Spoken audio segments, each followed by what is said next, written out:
15 minutes to fill up there, Pat. You got 15 minutes to fill up, so. Yeah, I know it's gonna be. Do they got their speeches ready? They have a dance. They have to put on a skit, you know, like they do with the Navy SEALs. Yeah. There's other counties that do skits. The sheriff dressed up as Elvis. Was that Washington? Yeah, haven't you seen them? You haven't seen the videos? They're awesome. They are in competition with each other. Dakota County and Washington, and who'd they throw it to next? And they went to the county board that way? They put out a video. It's like a 5-minute video. It's awesome. Is it about law enforcement? Oh, it's about everything.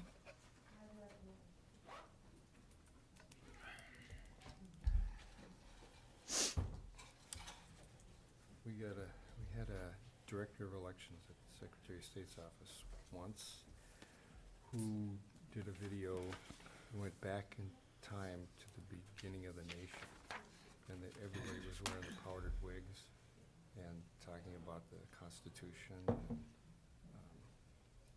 it was an interesting idea.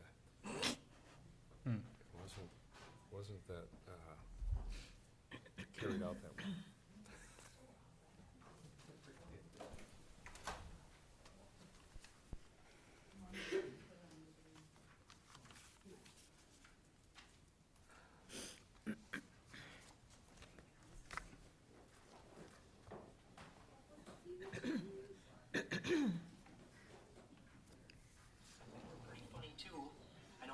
Funny, but I think we're funnier.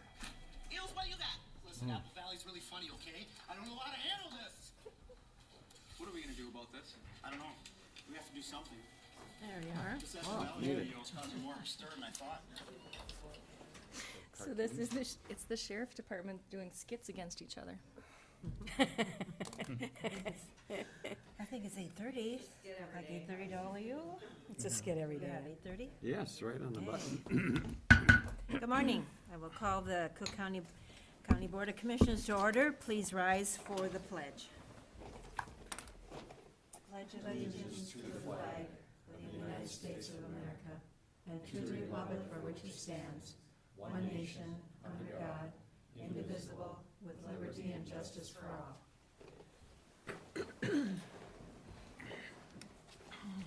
Feel very safe in here.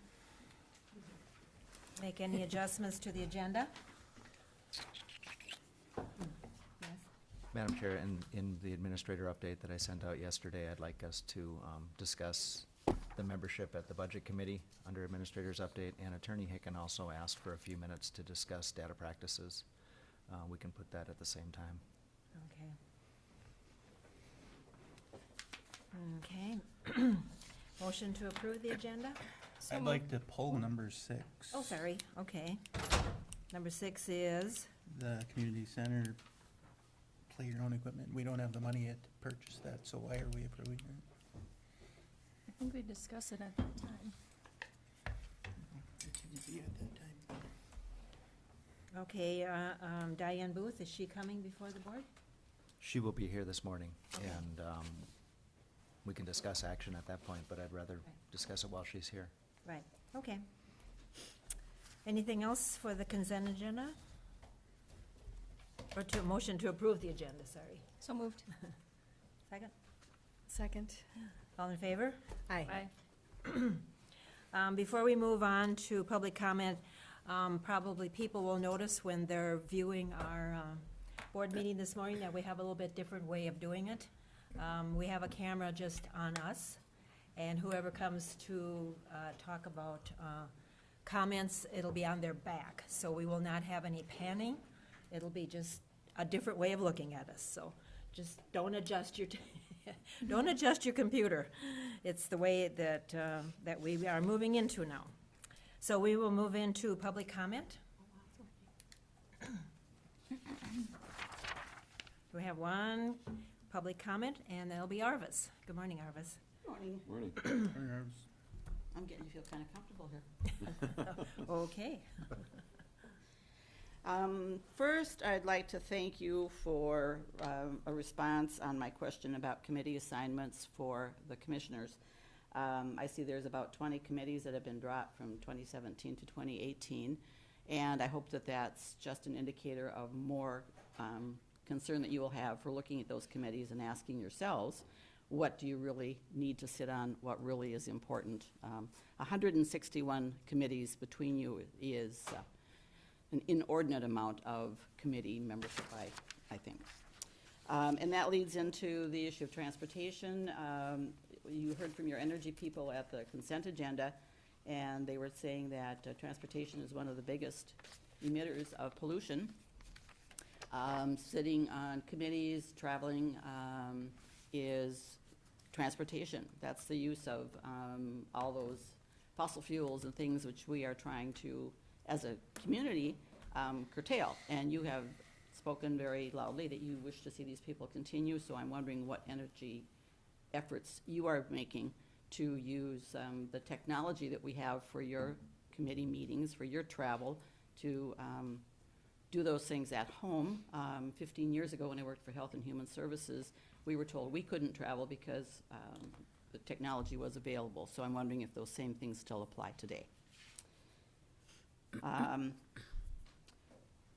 couple weeks ago, I asked a question about the bonding, and there was a piece at the bottom of it that talked about how to look at delaying or bringing the question to the general public.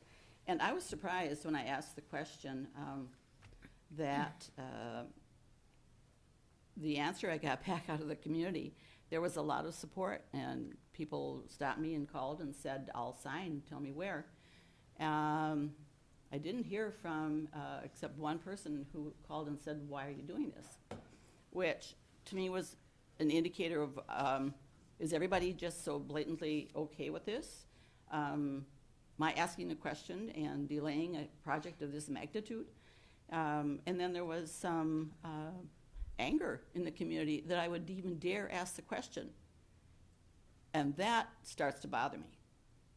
And I hope that it bothers you as well. When people become angry because all you're doing is asking the question and gaining information.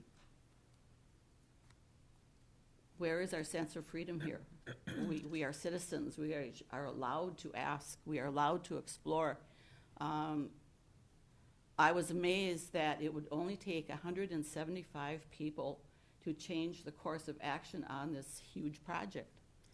That's not a lot of people, but that's a lot of power that people have, and I don't think they understand what they can do. I don't think even one individual understands what they can do, and therefore they don't try. They don't try hard enough.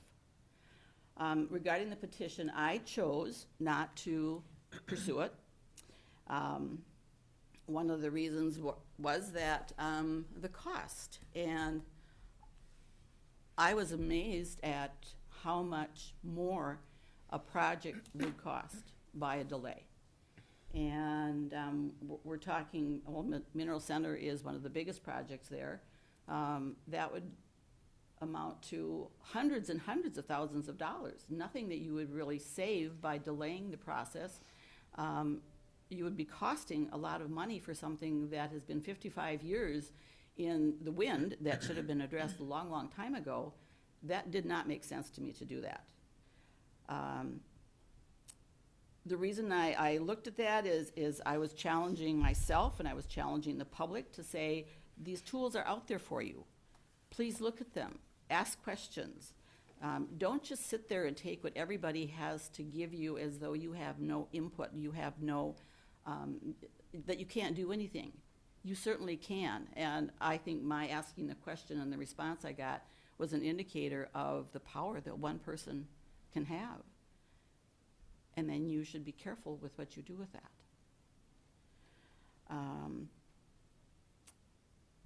For me, this whole thing meant paying more attention, to ask more questions, to help those people that were so afraid of my asking the question that were actually mad at me, to help them become comfortable, ask more, get more information, know what it is that people are doing, know what it is that your commissioners are doing with your money and for you and to you. Down the road here, it looks like we have some pretty sizable buildings in the wind. I know that somebody said that there aren't, but you know doggone well that there are. You can't be throwing out those numbers of office spaces and not have a plan to build something. So my challenge now to the public is to say, get on the bandwagon, find out what it is that people are wanting to do. Ask enough questions so that when this $25 million project comes to light, you will know what it is. You will have asked, you will have researched. The commissioners will have gotten the best out of the community that they can get. Don't just sit there and take what somebody has to tell you as God's truth. Find out. Thank you. Thank you. Thank you. Moving on to consent agenda items. Anybody want to pull anything there? I move to approve the Support. consent agenda.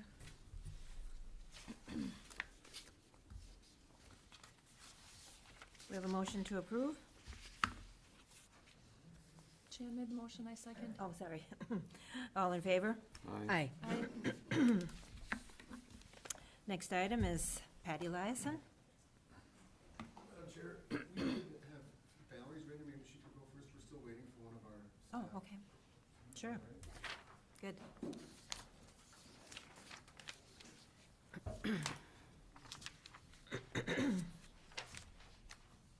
Good morning, Commissioners. Morning. So I have submitted a package for review and approval of 2 county-owned parcels to have the hazardous fuels reduced under a Firewise project, which is covered under this Stevens grant that the committee has.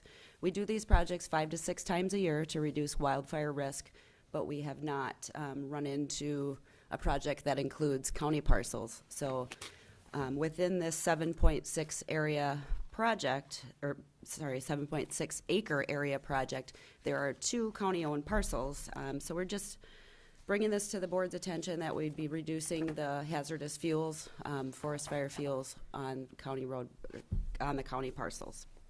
Just looking for your approval.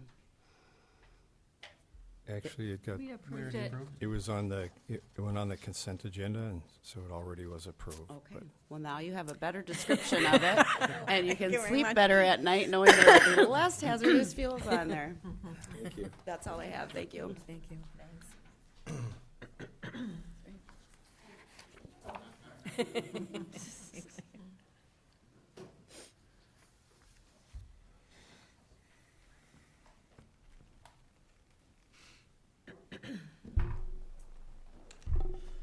Well, I apologize, one of my staff is not here, he had a different matter to attend to, he's the National Park Service contracted deputy up in Grand Portage, and he will be unable to make it. So, do we wanna get this, done?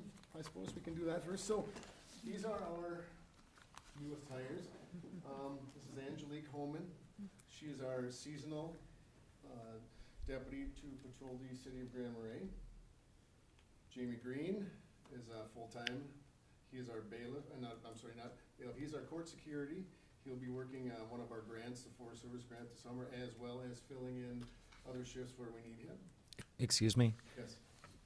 because of the new camera, Oh, yes. Pat, would you bring everybody up over here? Yeah. And stand up here, because right where you are right now, none of you are in the frame. Exactly. And if we're making an introduction, let's make an Yeah, you can introduction. go in the back of the room. You guys camera ready? Yes. They're on body camera all the time. Let's start over, this is Angelique Holman. No, come up.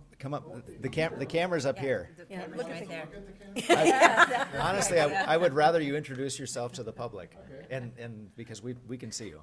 All right, this is Angelique Holman. She is our city seasonal deputy for the summer. She is just a contract position through the city of Grand Marais, which runs from May through the end of September. Jamie Green. Jamie is our court security deputy. He is also working the contracts of the Forest Service to patrol campgrounds and the Forest Service roads for the summertime. He is also a vacation relief deputy and fills in wherever we may need him. This is Andrew Hayes.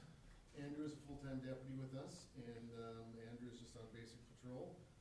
And we are missing one staff, Matt Estrada. He is a contracted deputy through the National Park Service, and he works up in Grand Portage until the end of September. There you are.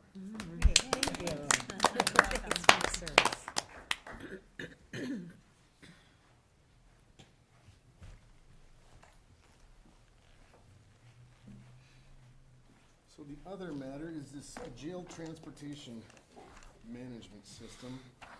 Did everybody get all of the, okay, good. So, this was brought to the Minnesota Sheriff's Association a couple years ago by Sheriff Tim Leslie from Dakota County. The metro counties have gone together and built this system, and the way it works is kind of like an airport. I mean, you have a website, but it shows all the transports going on, where they're going, how many people are in them. And if you have somebody, say if we had somebody in Pine County, we needed to get up to Lake County, we could look on there and say, yes, St. Louis County is gonna be going right by there, they can pick up our prisoner for us, so it's going to alleviate a lot of our transport costs. Myself and Ben Hallberg, the jail administrator, are the administrators of the website. So when Ben's not there, I can go on there if we need prisoners shuffled around from here and there. Just as a matter of point, 2 weeks ago, Ben had to do a transport from here to St. Peter one day and then come back. Then the next day he had to go from here down to Lake County and get prisoners. So I mean, the amount of miles we put on, and at correct me if I'm wrong, but it's 58 cents a mile roughly is mileage. So it adds up very quickly. Whereas this program, as you can see, the build-out cost for us would be $236, which has been waived already. All the metro counties have waived all of the cost for all of the outlying counties in the state. They're going to absorb the entire build-out cost. So the $236 is not going to be paid by us. But on the other page, the annual cost estimate for us is $102. So if we have one transport that goes from Pine County to Lake County, it's one transport's gonna pay for this entire project for the entire year. And so that's why we've opted into it, and we just, I guess I'm just asking for the signature of the chair to move forward, and I'll take any questions if you have any. We'll open it up for questions or comments. Commissioner Severson? Thank you, Madam Chair. Sheriff Pat, this sounds like a really great thing that is coming to fruition, and I would imagine that there are many details that went into creating this. But because we're at the end of the line, Lake County is as close, because Lake County is a different county, so there's a shared resource there. Anyway, it seems very good, because getting someone to Lake County is almost to home. Right, absolutely. So it seems like a really good thing, and I would assume that all the, are there standards then within this group for transportation, for transport? I know we've put in a lot of investment in our transport as well, which I'm sure we'll make good use of, but in the future we wouldn't have to maybe do that, which is a great thing. Yes, the standards are basically set by the Department of Corrections. How many people you can transport at one time, where they have to be, if they're male or female, they have to be separated, so those standards are pretty much statewide. But they won't be restrictive. I mean, there'll still be Right.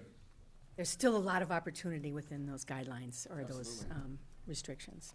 Thank you. Commissioner Bershon? Thank you. It's indicated here, a debit of $102.30, transport savings anticipated but not calculated. Any kind of ballpark? I mean, the way this is stated, it sounds like it's gonna be substantial savings, but I don't have those figures right now. I could bring them at a different meeting. no, I don't think it's relevant to approving or not, but I'm just curious. Yes, you're And correct. maybe at some point in time, at least I'd like to get a copy of that to Yeah, get a better it is handle on it. substantial. Thank you. Sounds good? Commissioner Dukert? That was my same question, if you and Ben could track, like, maybe the first 6 months of how many transports we picked up that we didn't do, and that alone on the mileage will Sure. give us an idea. Is that kinda helpful to you, Myron? Yeah, I think it's just somewhere at some point in time. At your discretion, I guess, yeah. I think at $102 a year, that's kind of a no-brainer, so long overdue. Thanks. Motion to approve. Support. Thank you. And All in Bill, favor? Aye. Thanks. Do you, Motion carried for you, Pat. do you need this, Brady, or do you have it? I don't have any, if that's, It's the contract. Thank you.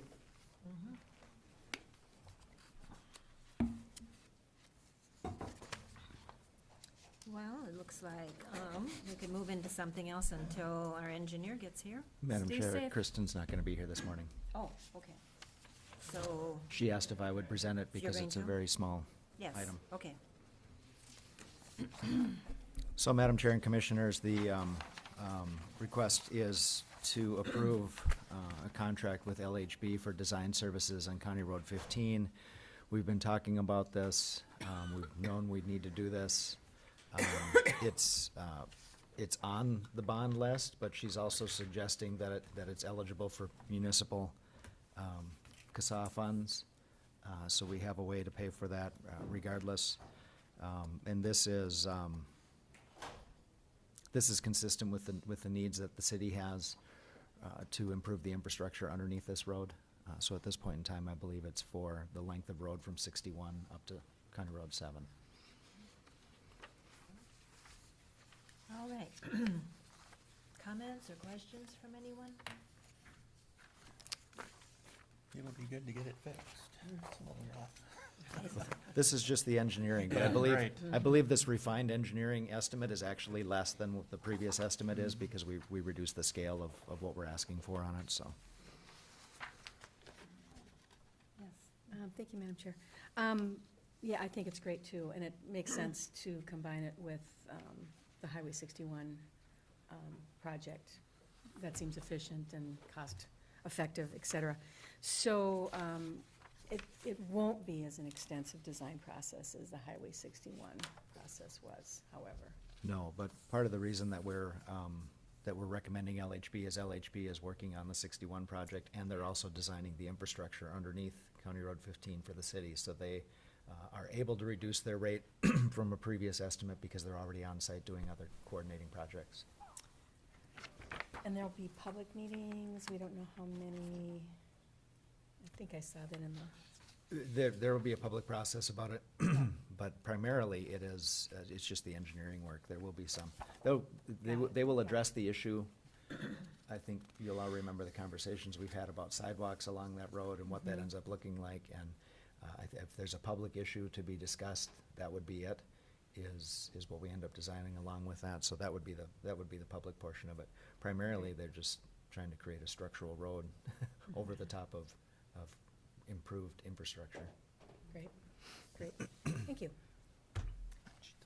Okay, any other comments or questions? And I will ask for a motion. So moved. To approve the LHB design reconstruction and a contract for these services. I'll support.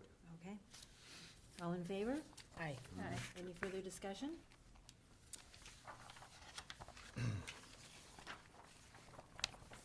Okay, we're moving along here. Diane is to come at 9:05. Should we fill in with something else? We could do, if Molly is ready for some data? Sure. Okay, thank you. She gave the I am so excited to do this right now look. No, I'm just like putting the final touches on my PowerPoint. I just wanted it to be so great for you guys. Okay. Now. Does it have you find a emojis? typo. Does it have emojis? No emojis. Next time, I'll make sure to put one in for you. do you want a couple more minutes? I could do revolving loan. Sure.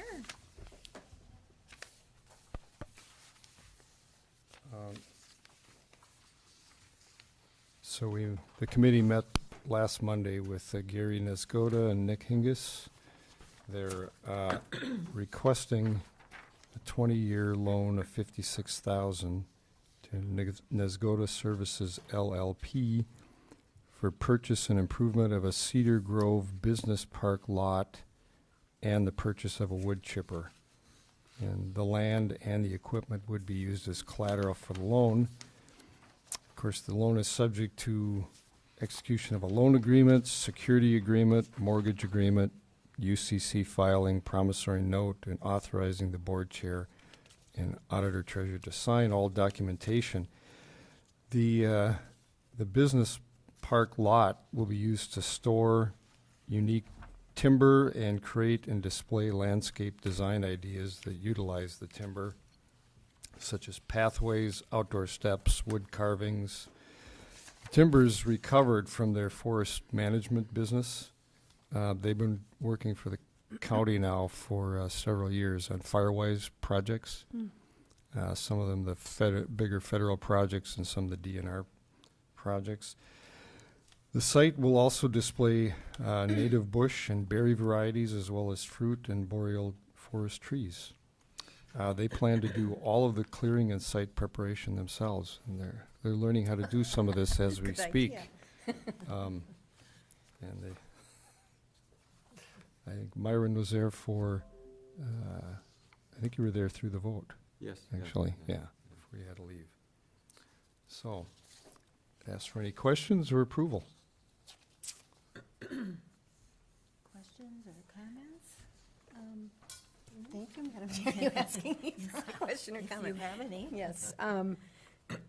So I'm not quite clear what this company is, but they're not just they've done a lot of Firewise contracts. Are they looking to be landscapers as well, or are they mostly looking to do Firewise? They're, Not that it's any, they're going to continue that business. They have contracts with us currently, and they'll be bidding on more, I presume. And they do this type of work for others also, not just for the county. And yeah, my understanding is they continue to do this, but they've noticed that there's a market out there for unique wood products. And I know this personally from family members who see things in the wood that when they're out there. and they like to transform it into furniture and artwork and so forth. Toilet I mean, paper there's, holders? I suppose, yeah. I think it's something. I think it's a real business opportunity. The whole committee thought so. Kind of new, kind of unique. Some of it may end up in your window someday. So. Okay. You can come to my Yeah. house. I also Yeah. see things in the You trees. do see things too. They've transformed into my house. That's awesome. Thank you. So they needed a space to do that. Yeah, To an actually outdoor to space. haul, Yeah. to haul these. Some of it they burn, some they chip, and some is unique, Really and they need cool. a place to store it, and they need a place to display it. And then they're looking at other things like the berry trees and things like that to make the site really attractive and things like that. So I think the committee was fairly impressed. Looks like they came before the EDA, presented it Yeah. to the board there, and was approved there. They're approved pending funding. They did say they have other funding sources. Comments, other comments, questions? Sure, well, I had the opportunity to sit with Gary at Emergency Services Banquet on Saturday night of that weekend, and so I had a chance to talk to him about this, and he's really got some great thinking, I think, in looking at the future business. Just to add on to what Brady had mentioned, they're looking at developing this property so that it can have demonstration sites for how to use wetland little plots or rain gardens, railings, ornate kind of furniture and so forth, and they seem to be really committed.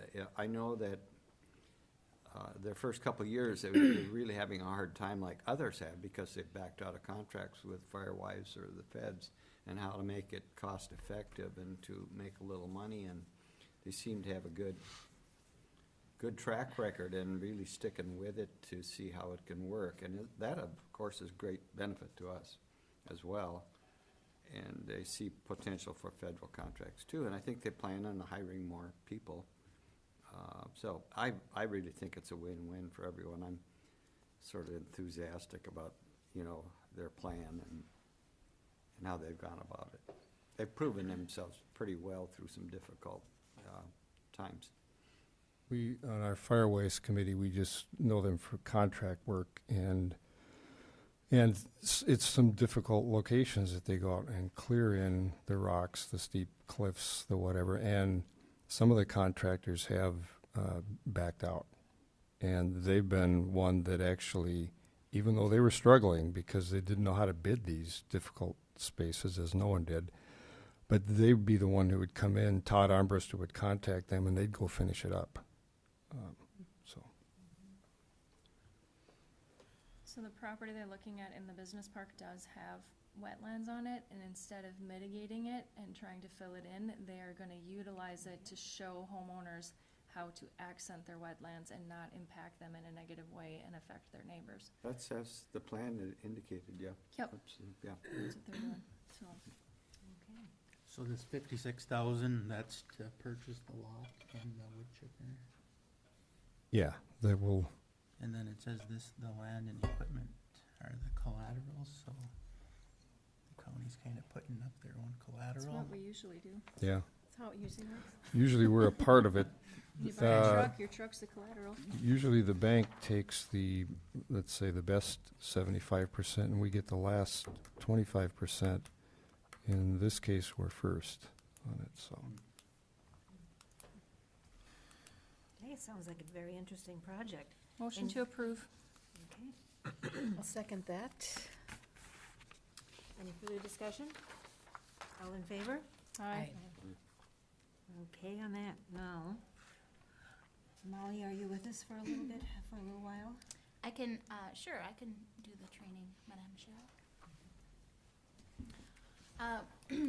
I just wanted to thank you for giving me a few minutes to address the board on government data practices. It's a complicated kind of an area of law that seems to only get more complicated over time, and that really touches all of us as county employees and as county officials. Anyone from an elected official who sits at this table down to a social worker or a clerk at the auditor's office. We all have different obligations as to what to do with our data, the stuff that we create, maintain, receive in. And so I'm not gonna address with you every detail of the of Chapter 13, which is the Minnesota law that is entitled the Government Data Practices Act. I put it in PDF form, and it's 170 plus pages. So that is, what that tells you how complicated this is, and how it sometimes seems that every particular piece of data has its own special rule.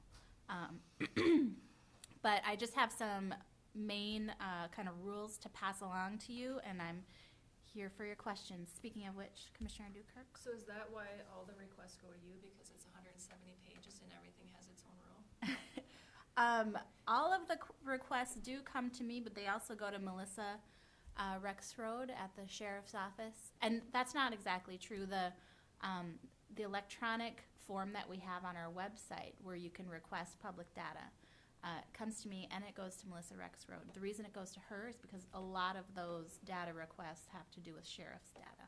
Cool, thank you. My main message for you is this.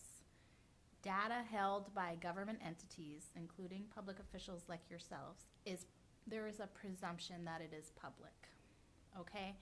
It is public and must be shared unless you have an exception that you can point to in the law. And I think that's important to bear in mind whenever you're working in your official capacity and reducing something to writing, or you have a pile of papers that you're bringing back from a meeting and you're wondering what to do with those papers. Keep in mind, it's presumptively public. Sometimes we have obligations to retain that data we're not gonna address data retention here, it's a whole other ball of wax. But many times you have obligations to protect that data if it's classified as private or confidential. So let's talk about what is data. It's defined as government data is all data collected, created, received, maintained, or disseminated by any government entity, regardless of its physical form, storage media, or conditions of use. So it's not just data, it's not just that stack of paper that's data, it's what is in your emails, it's what is in your texts, if you were sending those texts as in your official capacity. It is what you receive from constituents and ends up in your inbox, either your physical inbox or your email inbox. Regardless of what form it takes, if it's collected, created, received, maintained, or disseminated by you as a government official, it's government data. An example is the Wetterling case. You guys, everyone knows about Jacob Wetterling, that case that was recently solved in Stearns County. There's a dispute going on right now between Stearns County and the FBI because the FBI had a big part in that case. Their investigation became part of the Stearns County Sheriff's investigation. Their files were shared with and commingled with Stearns County files. And now that that case is finally closed, that entire investigative file becomes public. It's a room full of files, recordings, pictures and private information of children, all kinds of mixed up information, and it includes the FBI file. The FBI doesn't want that to be released. Right. They say, that's ours, we were just lending it to you, give it back. Well, the Stearns County attorney says, Minnesota statute says anything I hold as a Stearns County official is government data and is, by presumption, public data. So I have to release it. So there's a little battle going on in the federal courts about that.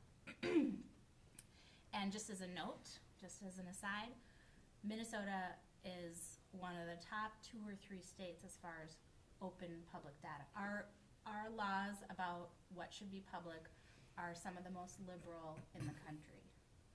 So when you compare them to the federal law, they're we're to release much more than the feds want us to release. So even though it's, the FBI, it's their file, they consider it theirs because Stearns County is in possession of it. It's government data. So what is not government data? Thoughts, opinions of government employees. And that seems to make sense. Like what's in your head belongs to you, right? So far. Right. It can, sometimes it can get confusing if somebody makes a public data request and their public data request is a question. Like, why does Cook County get to issue this bond? We don't have a response for them under the Government Data Practices Act. You might have an obligation to answer them in, under a different law or rule or policy, but that's not required to, you aren't required to release your opinion or your conclusion. Like a legal conclusion isn't data. Data is something that already exists. Presumption of access, just to go back into this main rule, there is a presumption that government data are publicly accessible unless prohibited by law or by a temporary classification. This means we provide access to public data to a requesting party no matter what their reason for asking. We don't get to say, why do you want to know? We just have to give them the public data. What does access mean? It is limited to inspecting or copying public data at reasonable times and places upon request. So there needs to be a request made for that data. And we do get to say, listen, we're not gonna open the courthouse for you at 8 p.m. so you can come in and look at our data. The presumption goes so far that if you are actually denying access to some form of government data, you don't get to just say no, you have to say no, and here's why. I'm gonna cite to you section 1382, which is the comprehensive law enforcement data. Subdivision 3 says I shouldn't release this data. Speaking of the comprehensive law enforcement data section, that's often what I'm dealing with when I'm interpreting public data requests, and Melissa Rexroad is too. She's an expert on this section of the statute. So here's just one example of what is public, and I think this would be surprising to some people that this data is public. Request for service data is public. Now this is requests by the public for law enforcement services, including the nature of the request or the activity complained of, the name and address of the individual making the request, so whoever's making the call to 911, time and date of the request, and the response initiated, response or incident report number. So if you see the sheriff's report be publicized, often that data that's being published would fall under this subdivision. We do redact names. We do that out of courtesy. But if somebody made an actual public data request under Chapter 13 and was asking for all public data related to this ICR number or case report, we would have to provide them with the name and address of the individual making the request, for example, unless there was another law that protected that individual's name. So, and there are exceptions. One of them is you can't release the name of a juvenile victim of a sex offense. There are other exceptions too, but just know that the main rule is this one. Other classifications of data. So there are all these different words that we use in normal everyday language, which in the law of data practices have their own special meanings. So private is not the same as confidential. Non-public is not the same as data that is not public, for example. I'll just kind of try to define these words quickly. Private data, an example would be educational data, so about students at the school, for example. Private data is data about a person, which is only accessible by that person, the subject of the data. Only they can see it, not the general public. Confidential data, and an example would be data that's part of an active criminal investigation, is data about an individual, a person, which even that person doesn't have access to.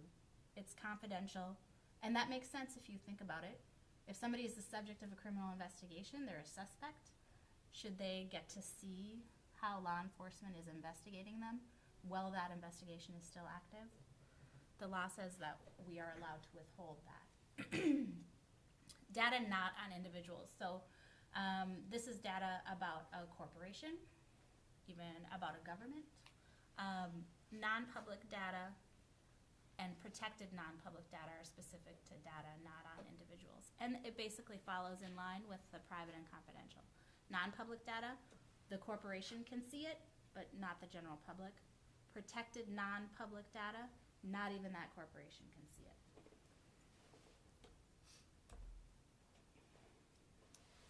I want to talk to you briefly about county obligations. So because all these rules are so specific, we need experts in kind of every department or every department for every type of data. And the law requires the county to appoint a responsible authority if it's not already appointed by law. So the statute already says, I'm gonna go into responsible authorities in the next slide, actually. But here's some other rules. We also need to keep our data in an arrangement or condition to make it easily accessible for convenient use. So we can't just be throwing every piece of paper that we bring into a big pile in a room, and somebody asks for the data, we open the door and say, go ahead, it's yours. We have to maintain files so that they're easily searchable, so that we can find the specific data. We need to respond as soon as reasonably possible to a data request. Ideally, that would be within 10 days.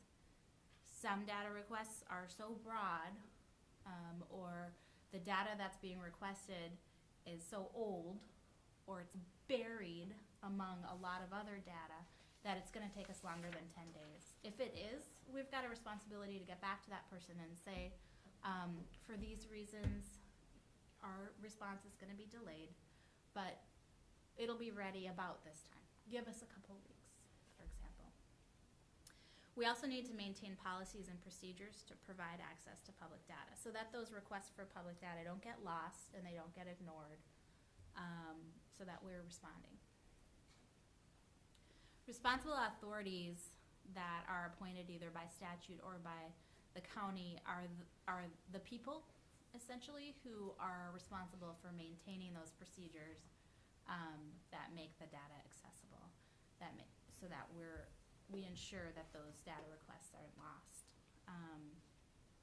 So by statute, the county administrator, by default, is the county's responsible authority. The director of the welfare agency is that agency's responsible authority. The board chair of the Human Services Board is actually the responsible authority for that board. And elected officials are each the responsible authority for their own departments. So I'm the RA for the county attorney's office. Brady is the RA for the auditor's office, etc. Now, who's the board chair for human services? Is it Commissioner Dukirk? Okay. I'm so excited I'm now a responsible authority. But you'll also be excited to hear that you can appoint a designee, somebody who is I want to be responsible for a while. for your responsibilities. You can designate somebody else, one of your staff, for example, to be responsible, as long as you're overseeing that staff person and you know that those responsibilities are being followed through with. We have our own county policies regarding data practices. They are public and they are on the county's website. And in those policies, we name each responsible authority and we give their contact information. The county has chosen through its policies to keep Jeff, the county administrator, as the county's responsible authority, and has made Jeff as the county administrator the responsible authority for the board's information, for example, the board's data.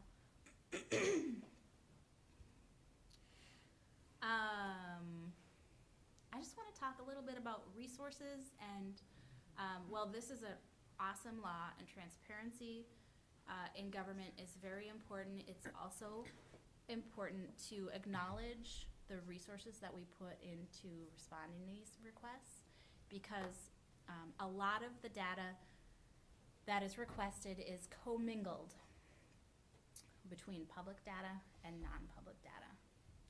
And somebody's got to go through every page, every email, read it, and make sure that we're not releasing something we shouldn't. So there are rules about commingled data. The general rule is that even if public data and non-public data exist in the same batch of emails or the same 50-page document, if it's okay, I didn't put the actual legal language in there, but if we can reasonably go in and redact the non-public data, that's our responsibility. That's the general rule. There is a limited exception, which is We may decline to release only if the data is so inextricably intertwined that separating public data from non-public data would both impose a significant financial burden and leave the remaining document with little value. That's a narrow exception. The vast majority of these requests, we do end up putting the time into redacting, which brings me to charging for public data. To a limited extent, government entities can recover their costs for responding to data requests, but it's limited. We don't charge a fee for inspection. If somebody just wants to come in and look at a file, they get to do that. We don't get to charge them. That makes sense, right? Although somebody might need to go through and redact that file before they get to look at it. We can charge people the actual costs of making copies, whether those are electronic copies or paper copies. We get to charge the actual costs, which is an exercise in itself, right? Figuring out how much that costs in staff time and actual materials. But, and this is the big but, government entities may not charge to search for and retrieve the data, to separate public and not public data, or to redact private or confidential data about others. Where do you think most of our time goes into? The bottom line. Really? It's that fourth bullet right there. And this is my last slide, and then I'll let you go or take questions. Best practices, because these are complicated rules, as soon as you get a question or a request that you could interpret as a public data request, please pass it along immediately to whoever the responsible authority is. And take a look at those policies we have online to familiarize yourself with who those responsible authorities are. Refer the requesting party to the county's policies online. So tell them, we've got policies for how to respond to your request. They're online. Here's how you get to them. Let them know that you're passing along the request. Say, okay, I got this. It looks like it's a public data request. I'm sending it to Jeff Cadwell because he's our responsible authority. And then finally, maintain the government data you have in your possession in a secure and careful way. If you have questions about what you should be doing with that paperwork, if in the back of your mind you're thinking, oh, this seems like sensitive information, I have a question about it, feel free to give me a call or talk to Jeff. Jeff might know the answer or he might forward it to me. That's it. Any questions? Yes, millions. I know. Big area. So if you guys want me to talk about any specific area of the data practices, I can prepare a different presentation and address it another time, or if you have specific questions, I can answer them. Any questions right now for her? Good job, thank you. Yeah. I'll just give you one specific area that's coming up because of elections, is that you can request, like data on voters in your district or whatever. You're required to use it for election purposes. Like you can't use it for marketing, to sell a product or something like that. So in that case, they specify just exactly how you use it. So there's just one little specification. And do you have those guidelines? It's, if you go onto the Secretary of State's website where we direct people, Okay. it'll be Find it. there. Yeah, it'll tell you. When the Republican Senate subpoenaed our data, or asked for it, they didn't subpoena it, they asked for it, I guess. They got our private email and text also. When Is you're it- a public official, Yep. your some of your contact information is public. Yep. So that's where it's a I little would need to different. look up the rule to figure out exactly what, but I do know that you don't get to be as private once you're elected. Just so the rest The of walls you know, come down. it has happened. Okay, well, thanks so much, Molly, and if we each have further questions or whatever, we can contact you later. Thank you. Thank you. Okay, so where are we? All right, Diane is here. So Diane can come forward and talk about the playground. Good morning. Okay, I have before you a couple of requests. You should have received a packet of information about both the playgrounds and also a request about doing our first payment to Becker Arena Products. Talk about the playgrounds first. We did talk with 4 different companies in trying to figure out the best playgrounds, and we ended up with 2 that we ended up with quotes for. Our subcommittee, our playground subcommittee, decided on the 2 that they would like, or the one that they would prefer for the 5 to 12-year-old, and the one that they would prefer for the 0 to 5-year-old playground. Both companies will be increasing their prices starting in June. And so I'm here today to ask for a motion for you guys to go ahead and allow us to go forward with ordering that playground equipment, pending that the bond, of course, is going to move forward after May 10th. So that would be my first request. The second request would be, our motion would be to move forward with a payment to Becker Arena Products for the half of the amount we owe them for $21,247 to get on their schedule. They will not put us on their schedule to remove boards until they get their half payment. So those are my 2 requests. Again, we would wait until after May 10th to do those things, pending the bond approval. Okay, Diane, thank you on that. Madam Chair, I would make one comment. One is the playground equipment, we understand we don't want to make the commitment until we know we're going to approve the funds. So whether it's May 10th or whether it's actually May 22nd, that we wait until to sign off on those. The second clarification would be with regards to Becker. We've signed a contract to do that this year. And we really do need to authorize the first half of the payment of that so that we can get that on board. And that's why they're being asked for separately, but why they're being asked for this week instead of 2 weeks from now, because in the getting us on the schedule for the board work, 2 weeks might make a difference. Okay, so we will open it for questions or comments. Commissioner Deschamps? And where would that 21,000 come from for Becker? Well, Was we that do- coming through the bonding too? Well, we do have, It we do will have be. funding that's coming from, we have the money that's from the lawsuit related to the hockey arena that is available for replacing the hockey arena, so we do have some current funds that are available to pay for the boards. We have 132,000. We have 132 there. We still have the final money we've been holding from the sales tax for the warming house Right, specifically. but- right. I would think the most applicable current funds that we have are the lawsuit funds Right. that are for the replacement of that facility, so. Okay. Commissioner Dukert? So Becker Arena is okay with us saying move forward today, but we're still we just have our foot hovering over the brakes? I have been in conversations with them saying we're on hold. We want to move forward. We'd like to do this. They know that But we this will cannot be make enough the to get you on the commitment. schedule and Right. they'll feel So the comfortable? day I know that we can do that, we're going to pay them and get on their schedule. Yeah. Okay.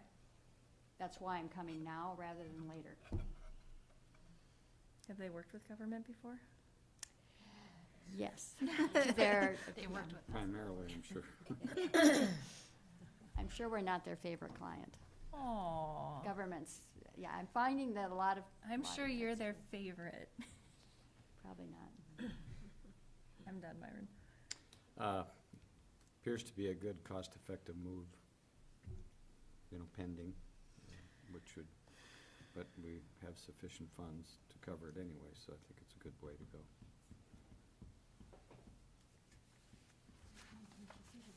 Thank you, Madam Chair. So these are really 2 separate actions, and they're pretty distinctly different. They are.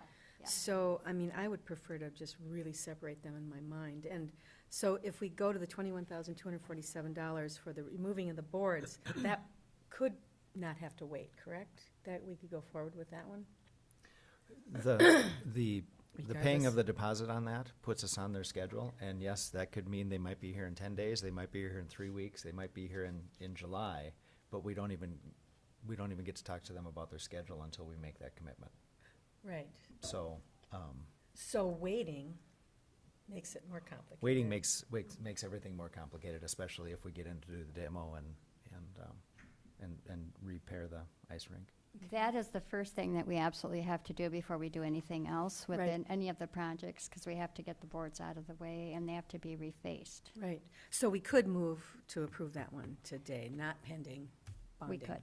Yes. Options. So then back to the other one, the 5-year-old playground, not 5-year-old playground, but 5-year-old people in the playground, and then the 0 to 5-year-old people in the playground. I'm just a little confused, but it's flagship for $36,815. Right. And Midwest Playscapes for $69,121 for a total of $105,936, correct? And that would be a commitment we make to both of those companies. And then as soon as we make that commitment, they would require a deposit. Is it 50% upfront to put us on their calendars? Right, that is Okay. correct. Which is why I'm asking for the permission to at least get on their ordering schedule, with the idea of telling them that their first payment probably won't come till June 1 or end of May. Okay. If I can get it ordered, our costs are going to be about 12% less than in June, because that goes up. Right. So just thinking that one through, I can see why we'd need to wait for that one, because that's part of the bond for sure. But the 21,000 seems like we could approve that without restrictions today if we were so inclined. Are you making that motion? Am I the last? I'm the first. Am I the first or the last? You're the last. Okay, I'm the last. Okay, so I could, yes, you've all spoken. Okay, so I would make the motion to approve moving forward with payment to Becker Arena Products for $21,247 to get on their schedule to remove the existing boards to be refaced in June. I would make that motion I without support restriction. that motion. Thank you. Any further discussion, comments? All in favor? Aye. Opposed? Motion carried on that. I will make the motion to move forward with ordering the playground equipment for the 5 to 12-year-old people playground and the 0 to 5-year-old people playground, pending the bond moving forward. Second. Further discussion? All in favor? Aye. Aye. Any opposed? Motion carried on that also. Okay. Thank you very much, I appreciate it. Thank you, Diane. A lot of work. Appreciate all of it, for sure. Okay, so now we have Todd. Gonna take a break. No, we're not. Anybody need a break? No. Well, he'll be short.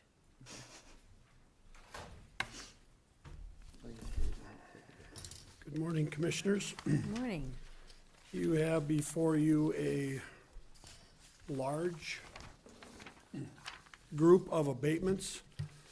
I feel necessary to address the board as to why this is such a large amount this time. Normally, we only have a few abatements that we process throughout the year because of either clerical errors or things that just happen, and we try to correct things. In the past, and this is kind of the culmination of a process that took place back in 2016 by my predecessor, where whenever we find a discrepancy in the name of a parcel, whether it's a mailing address, the name is changed, it's been put into a trust, we're required by the state of Minnesota to send out a new homestead application. There were some 168 letters that were mailed out in June of 2000, or May of 2016 by my predecessor, and that creates some issues. The issues are being taken care of here. I've decided to make a different policy when it comes to that because of these issues. In a lot of these cases, they were legitimate requests to ask for a new homestead application.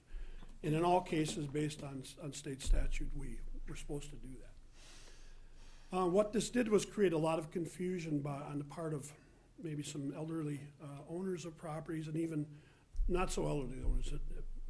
They either didn't pay attention to the request that we were making and understanding why we were making that request. So therefore, a bunch of them just got removed from homestead because they didn't return the applications. That's why I'm saying now we're doing things differently. I will make trips. I will talk to these people. I will find a way to make sure they understand what's going on, because not only was there a confusion about the letters that we sent and the request for homestead applications, once it got changed, and this was for the 17 assessment pay 18, that's why there's so many here now. Those people also missed the truth in taxation notices where it says what their classifications were, missed the valuation notices from last year for pay 18 that said that the classification was changed, and that's why we're trying to stress so much about paying attention to this. And in the case of a lot of people, it's complicated. There's a lot of things for them to understand. So because we have the ability to make more personal contact on this and help people walk through the process, that's what we're going to do going forward. So the dozen or so abatements you have in front of you, at least 11 of them, are from those issues. And basically we're restoring homesteads or changing because of a couple of minor clerical errors on some computer homestead applications, things like that. So most of the explanations are there. I won't go through them individually, but that's the crux of most of what we're doing here today. I don't like abatements. Abatements cost money. They take time. They take clerical time, staff time by both Brady's office and our office. And and for something that, in the eyes of the state of Minnesota, homestead is a very sacred thing.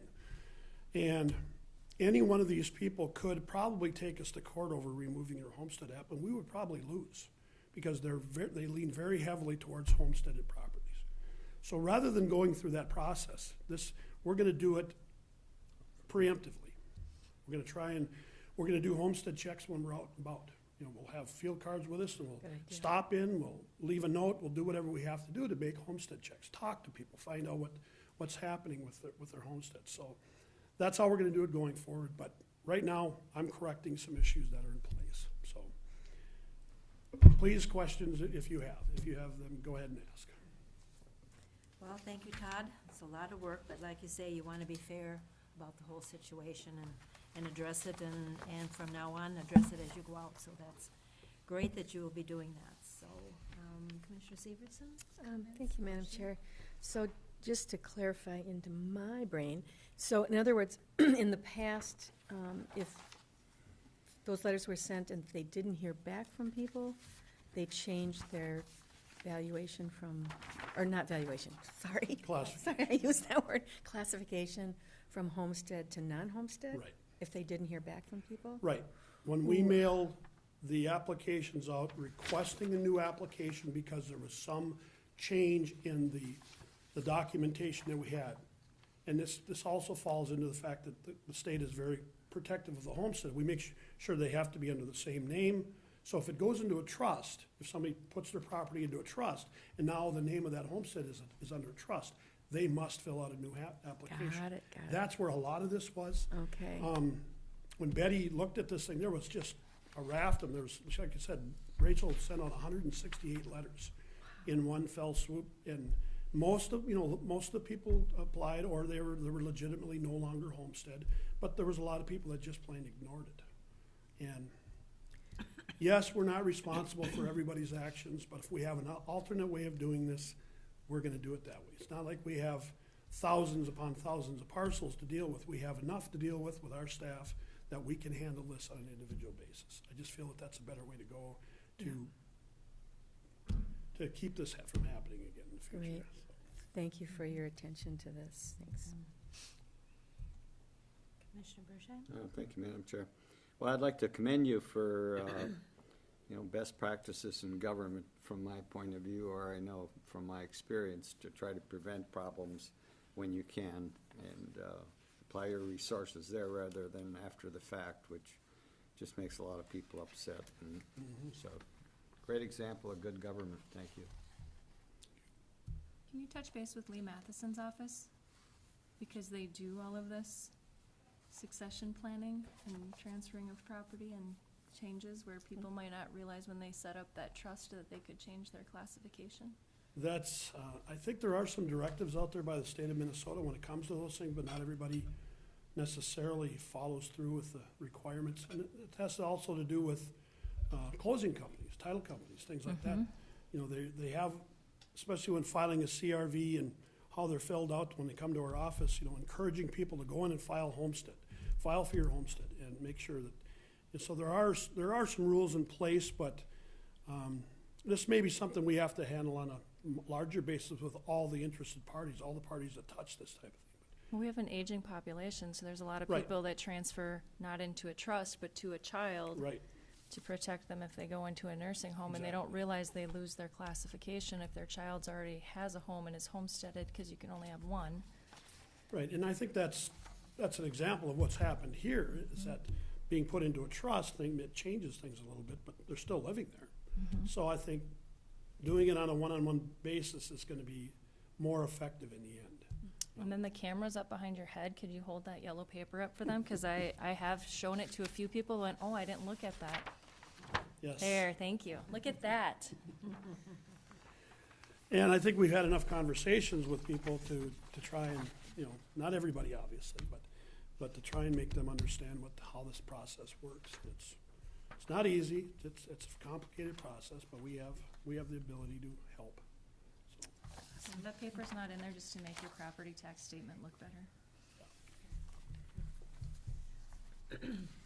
any question, Bobby? No. Motion to approve.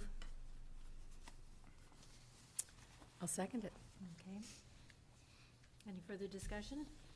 All in favor? Aye. Opposed? Motion carried. Thank you. Thank you.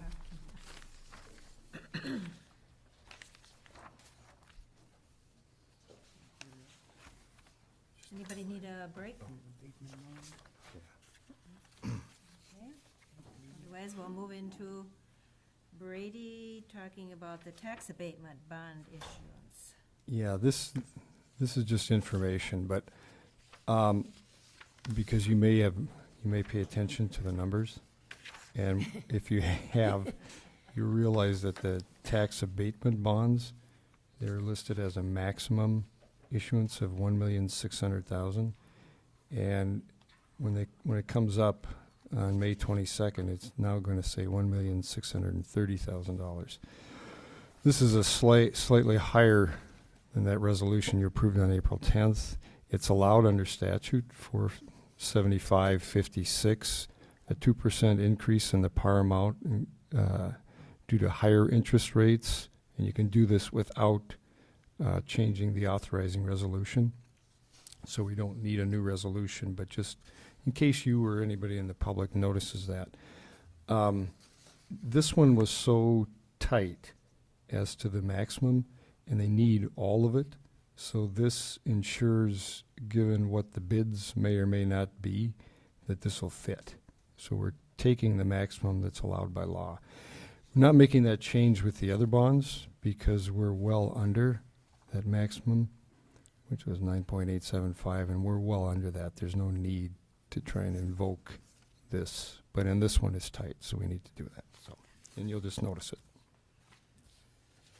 Great. Okay. Thank you on that.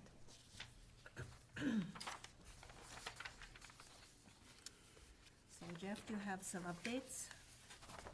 Thank you, Madam Chair. I do have a couple of updates, and the first one is going back to our conversations that we've had about Budget Committee and membership on the Budget Committee, and we've discussed it several times, and Commissioner Sterling and Bershheim and I discussed it again yesterday, and affirmed that what we want to propose is that each commissioner would appoint somebody from their district to serve on that committee, so that we have an opportunity to get a public feel on advisory feel on the budget. And then we have an opportunity to educate some members of the public more specifically about the process related to budgeting. And I think what that would look like is that we would, sometime between now and the first meeting in June, ask everybody to submit a name from their district that they'd like to have represent, and then in June, we'd approve that list like we would any other advisory committee. And I'd take questions or comments or discussions around that idea.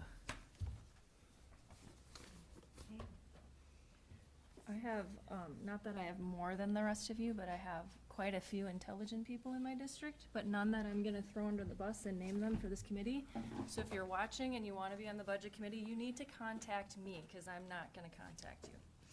I've gone out and tried to solicit people for boards and pounded doors and begged and pleaded and not gotten people to join committees, so I will respectfully, if anyone, and if I get a plethora of applicants, I will talk to each one of you individually as like an interview. It won't be an interrogation, it won't be horrible, it won't be awful.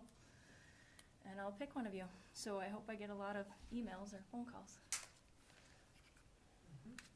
Okay. Everybody comfortable with doing that? Okay. Yeah, I think we should make a motion on it. Motion to amend Sure. the format of the committee, I think would be good. Yeah, Mhm. yeah. So if everyone's ready for that. So any who more? do we have our person contact? Each representative. What's from then where? Then To you to bring- Julie or myself. Julie coordinates all of the advisory boards. So I would say that we do actually have an application for that, so what I would ask is if you have the name, that they contact Julie, and that we actually have them fill out an application. It's just name, basic information, address, so we can verify that they're in the district they say they're in. So Can you email that to us, and then if we get a request, we can email it? it's actually available on the county website. 'Kay. Under boards and commissions, there's an application form. For all of them? It's One it's a application? generic Okay, application great. form for boards and So we can commissions. just- Okay. All right. So there you go, they don't even have to talk to us. So Myron, did you want to make a Sure, motion? I'd like to make a oh, excuse me, Bobby, you ready? No? Oh, yeah, I'm good. Okay, I want to make sure. I'd like to move that each commissioner be contacted or approve a committee from the public representing their district to serve on the committee for budget. Or the budget committee, Budget maybe would be committee. better. Changing the structure of the Starting- budget committee to include one member from One each member. district. Okay, fine, good. Starting June 1st. Okay. So each commissioner will choose one. Yep, I support that motion. Okay. Do we have that all together now? Stacy, do you have all that? Okay. Between three people. Just one other Okay. comment that, Yeah. yes, we would do it at our first meeting in June. Mm-hmm. We hopefully take action at that time. And Bobby's comment was if you don't have a computer, it is available on paper. Okay, very good. Okay, all in favor? Aye. Any opposed? Motion carried. And then, Madam Chair, just, I don't know if you want me to review, I think I'd like to review these. I sent them out yesterday, just some general updates, but you, people watching may have noticed that we've got a different viewpoint from our camera for our live streaming, but we're gonna continue to have live streaming. Thank you to Rena and her staff for getting this done so quickly. Upcoming committee of the whole meetings. In May, we're proposing to have Wold here to review the preliminary findings on the county facility and jail and law enforcement. And then there had been some conversation from the public, questions and concerns about that border-to-border route, and DNR representatives had said they were willing to come and talk to us about that, and so how some things had changed in the planning process for that. So I'd like to schedule them in June. I think they're gonna be available to come to that June committee of the whole meeting, so they can answer your questions, and that we can let the public know that there's an opportunity to come here and have a conversation with them about that specifically. Awesome. Construction project updates. We are proposing some roof improvements on the older sections of the YMCA, and the school is doing some work this summer, so we're having to do repair some of the roofs that tie into the work that they're doing. I do have a contract from the architectural firm on site working with the school, and I got a contract from them to facilitate the repairs that we need to do at the same time, and they're gonna get bids from the subcontractors that are on site, so I'll have that information for you on May 22nd meeting. And the window replacement at the courthouse and law enforcement center and the roof replacement at the courthouse exceed that amount where we really do need to have competitive bids. Wold being here gave us a discounted number to provide bidding through construction management oversight of those two projects. And the number seems very reasonable and within the amount that we can negotiate with them as without having to bid the RFP as well. So I'll bring that to the board again on May 22nd. But those are two things that are coming up. They're just part of the process of getting the work done that we need to do, and some of them are happening after we put them on the agenda after we consider the bond issue. Questions about those two items?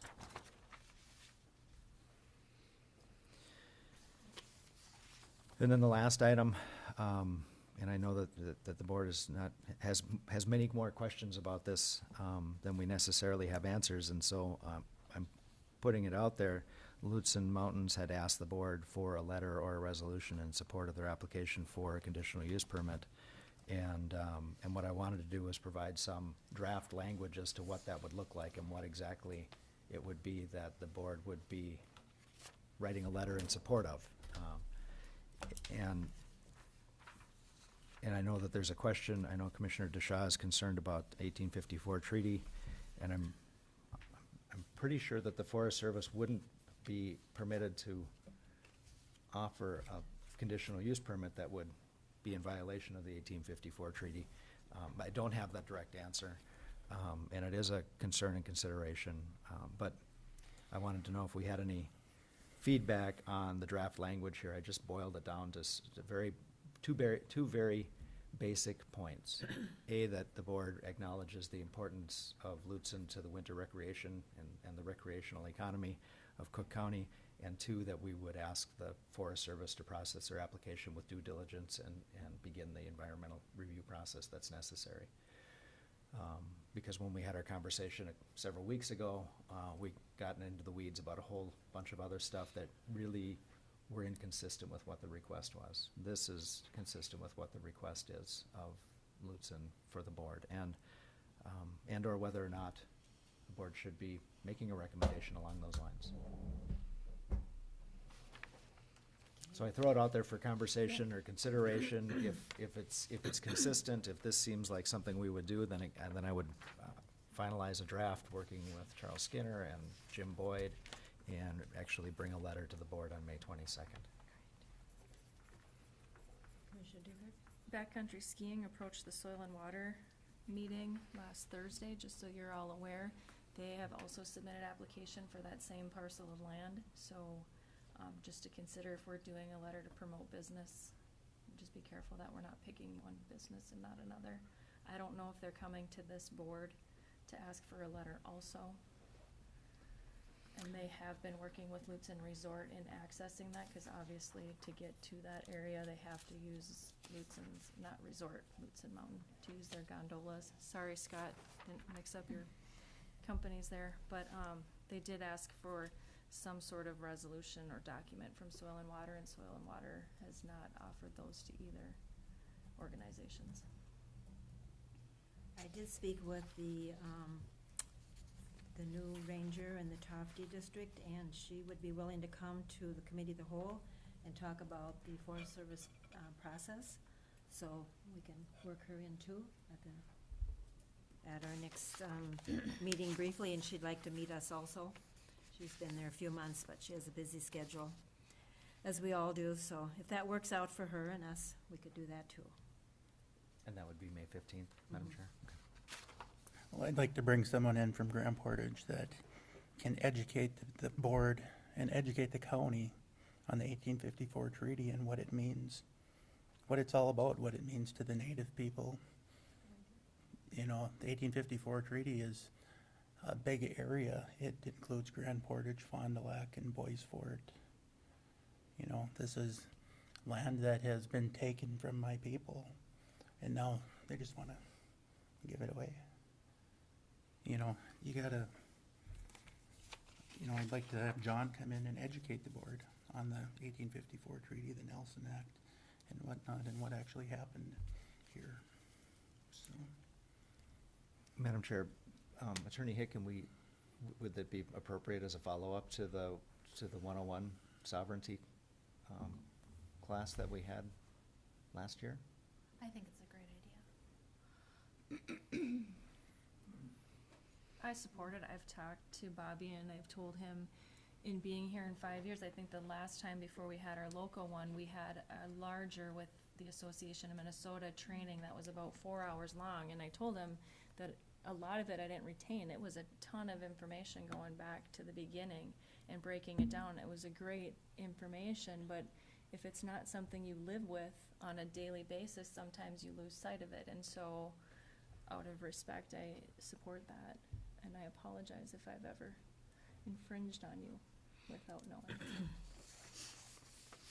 When would be a good time to schedule that?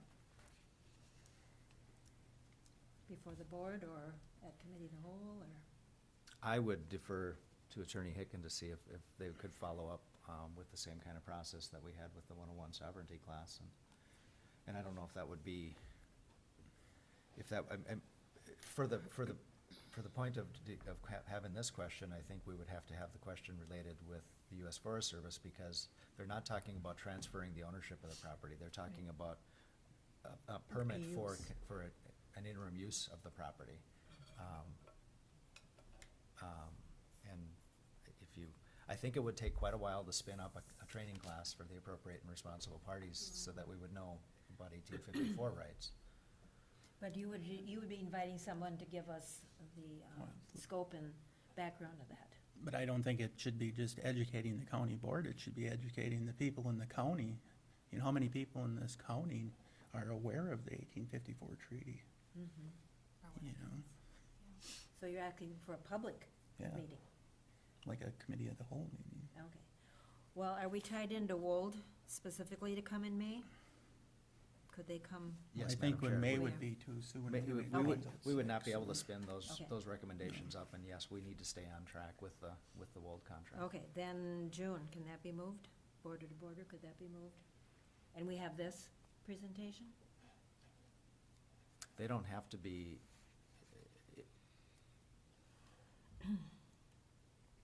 if you want a specific public conversation about the 1854 treaty, I would take it outside of the committee of the whole structure and schedule it whenever people are available to do that. Particularly with the public that's If really gonna be. if you want to have a public education, Yeah. and that's, Yeah. and the board supports doing Mhm. that, then I wouldn't restrict it to our intended schedule. I would make that available when it works for the people who are needed to provide that education. And as far as the border to border, if you don't want to put that on committee of the whole, I'm fine not putting that on committee of the whole either, because I don't know that it's necessarily a county issue to have an opinion on that. But we should be educated. Okay, so we have either committee of the whole or a general public meeting. What are your thoughts? General public meeting. Okay. When John's available, or Clay, Yeah. or both. Clay just works for us. Okay. I think that's good. I would be interested, especially in, and I support that, of what applications is Scheduling, it or just specific know to, when it's you know, and is it interim use land?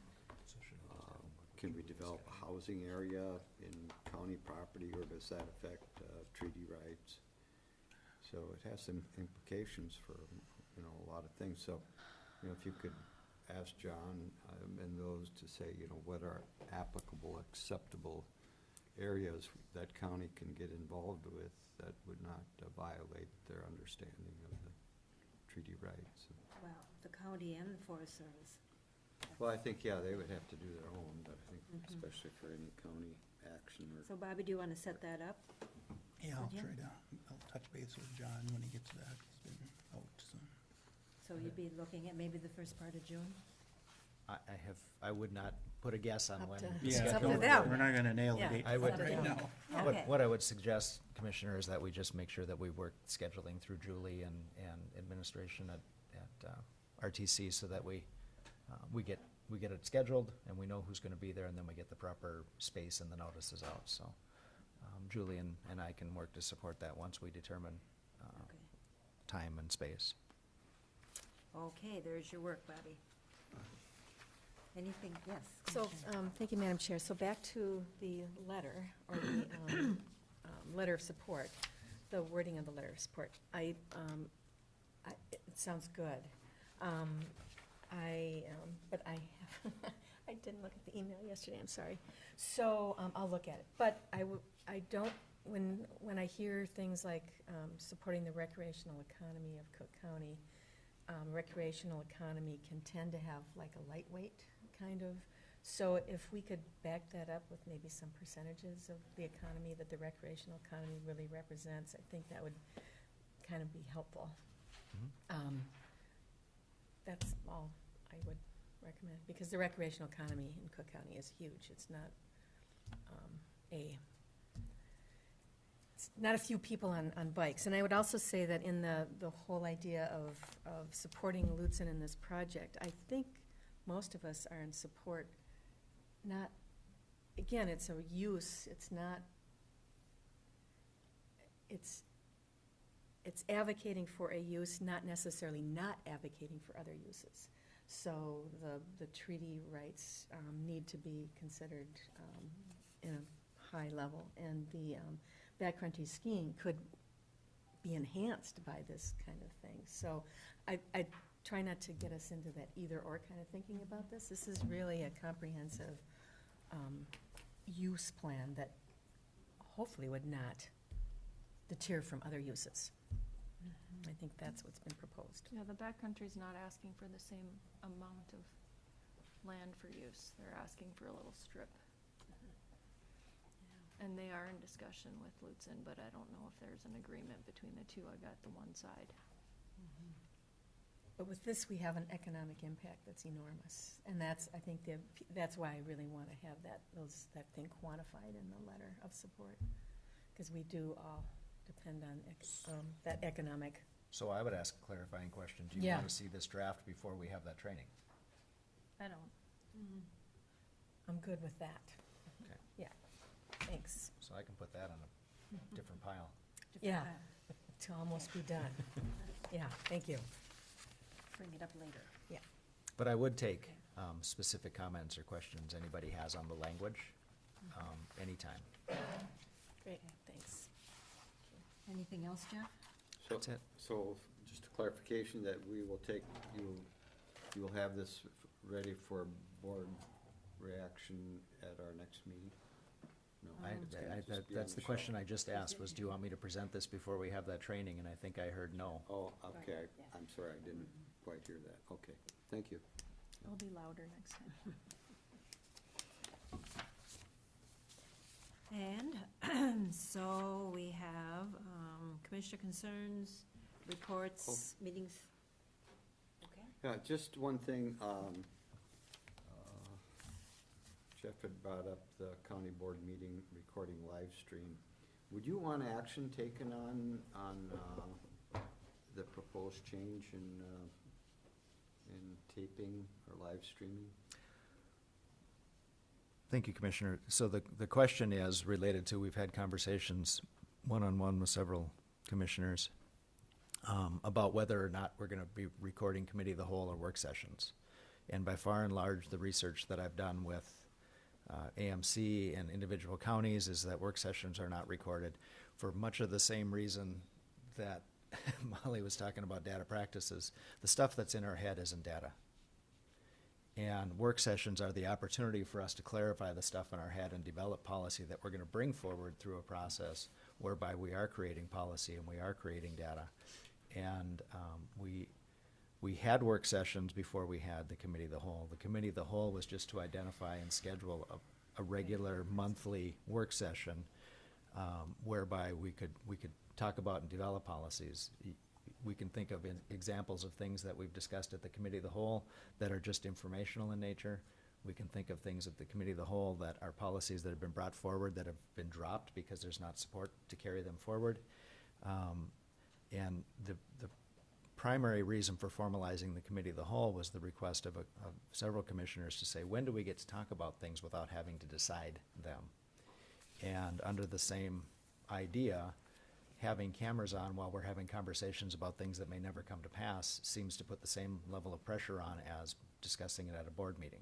So if we're going to have the cameras on, then I would say let's just eliminate the committee of the whole and do it all at board meetings. Or if we want to have work sessions because we do want to have an opportunity to discuss things and develop policy and have our ideas, a quorum of the board means it's still a public meeting. We just would propose not to record or broadcast them. So I'd take your direction on what we do with that, but if the camera's gonna be on, then there's no reason not to just have that as part of the board meeting. I think we set up the committee the whole time-wise, though, for the public to come. And I think we need to stick with that for a while. Being the scheduling and being in the evening? Yes. 5 o'clock. Yeah, that was the purpose. Other thoughts? Thought we were going on the road with the meeting as a whole. Well, that could be too. And that's possible too. Well, and we can do that, but because it's a noticed public meeting, we would have to provide additional notice that we're gonna change that. Right. So at some point, if we wanna propose moving the meetings, we'll have to actually propose a schedule and then vote to amend to change our schedule of meetings. I'd like to speak to it. We talked about it, and, you know, we've tried it, and I think with the new camera configuration, it's an opportunity because we would have to change the format of the committee of the whole, but I've heard people say, and myself included, that sometimes we're, you know, maybe not as transparent to each other as we could be when we're on camera. Sometimes the dialogue can change, but it was worth a try, and I don't think it's been a real problem, but I think maybe the intention of this, as you think back, would be for us to have the opportunity not to be in that kind of limelight. Not that it's bad or doesn't bother me, but I think maybe it's a better process to say we can be more open. That's my comment. So Myron, are you advocating that we would keep the camera the way it is for committee of the whole meetings? Is that what you're advocating No. for? Or are you, I think we are you tried it and advocating saying- for live? No, No, I'm off, saying He's off. advocating for not using cameras at committee of the whole. Okay, at all, at all. okay. I'm fine with that. Thank you for the clarification. Other thoughts? I'm trying not to be royally ticked off at the moment, because I said from the get-go that people are not comfortable speaking freely with the camera, and I was shunned and shamed about it. And we had a resident come to the meeting who took 2 anxiety pills to ask us a question, because they were uncomfortable because the cameras were on, and they got comfortable and were able to speak, which was wonderful, but I just remember when the meeting was over, they went, "Oh my God, the camera's been on the whole time," and then they got all nervous again. So I don't like people to come talk to us and feel ill and nervous and uncomfortable. I mean, that was the whole point of the committee of the whole, was to create an area of comfort and put it at a time of the day. We have quite a few people that come that don't speak at all, so I think it'd be great if the people that aren't speaking feel more comfortable to speak to us. And I will try my best to not release everything inside of my head because the camera's off. Molly over there. I'll try to keep it in there. I'll pretend the camera's on. Well, what we can do in May is we will meet as a committee and not be recording and see how it goes. I We think can we always should change take action things. on it. Motion? We can always change things. Motion to not have the camera on during committee of the whole. Support? Further discussion? All in favor? Aye. Any opposed? Motion carried, not to have the camera for our committee of the whole meeting. Great. Subject could change in the future. How about any more concerns? I was Nothing? gonna ask Molly on this number 2 down here for the North Shore or Shore Substance Use Recovery? Do we have a lot of people in that, or? So as far as active participants, we've got a handful. We have 3 participants of the recovery court who have successfully graduated from that program. We have a couple who are pending getting into that program. And yeah, so what Commissioner DeShaw is talking about is this coming Monday, we're gonna have an event for the recovery court. Typically, Monday afternoons, we would have our recovery court hearings in the formal court environment. Part of, on this coming Monday is it's gonna be potluck style, after business hours. The participants are invited, their families are invited, generally members of the public and commissioners here are invited also. We're gonna have a couple of presentations about resources in the community for people who are seeking recovery or who are, trying to stay sober, or, like positive stuff to do that doesn't involve the use of drugs or alcohol. It's generally kind of a celebratory event, given that we've got a year of recovery court under our belts. So please come if you're at all interested in that program. Really? Thanks, Molly. Yeah. We do have updates on the employee handbook, so if you have time to look through that, Judy has that available. We'll be looking at that in the near future, so make sure you have a handle on all of that. Anything else? Meetings to note, updates? We got public safety tomorrow, right? Yes. Yeah. Okay. Okay. Anything else? Updating to updating. And I will do WTIP whenever it's scheduled with Joel. Come today at least for. We have nothing else?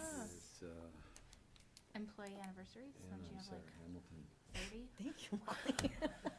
She doesn't forget that. She just has to go through her list. Because I have- last month I'm like, Jenny, don't forget. And she's like, I was getting there. Then we will move on to thanking all of our wonderful employees.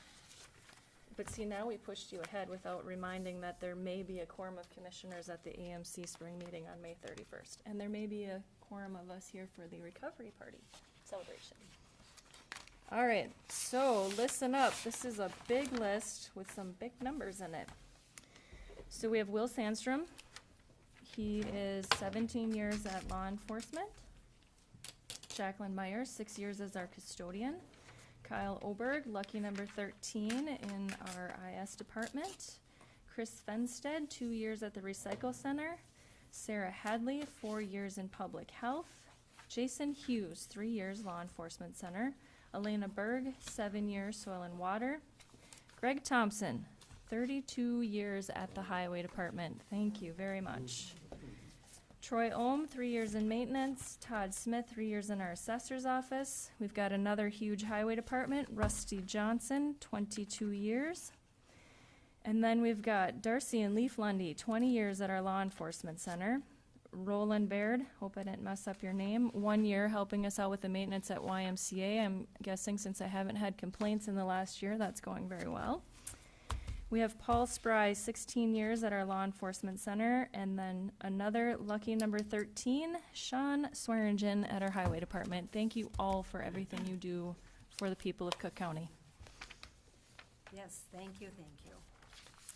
If there's nothing else to discuss, then I will ask for motion to adjourn. So move. It's yours, Myra. All in favor, yes. Aye. Aye. Is this the property that somebody owns? Or do they? it is. Okay. I've heard that.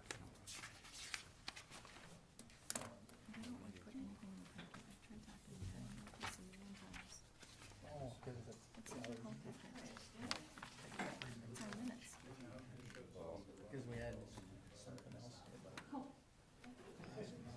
Does the camera shut off by itself? No, it's still on. Okay. happen. It doesn't happen until it happens. So I don't know what that's about. No, I think I looked at it. I think he was Oh, Talking about that. I think it's IT. not spoken to her since she They're supposed to watch. Or supposed to shut it off or Between what. you. This is the first time. Used to be good at that. I would assume in education, that's your job. Oh, one time, Yeah. well, I was a lot The more fit. background in I used to psychology. be bouncer at the I used to be a school bouncer board too. meetings. Used to be a bouncer at the bars. Some of these crazy people would come in, Oh, yeah. and It's offered the I'd be the one opportunity to to keep doing intervene. I use my That's why I have these words, rings, Brady. words and thinking Yeah, more can I than my physical thing. I'll stop by. Yeah.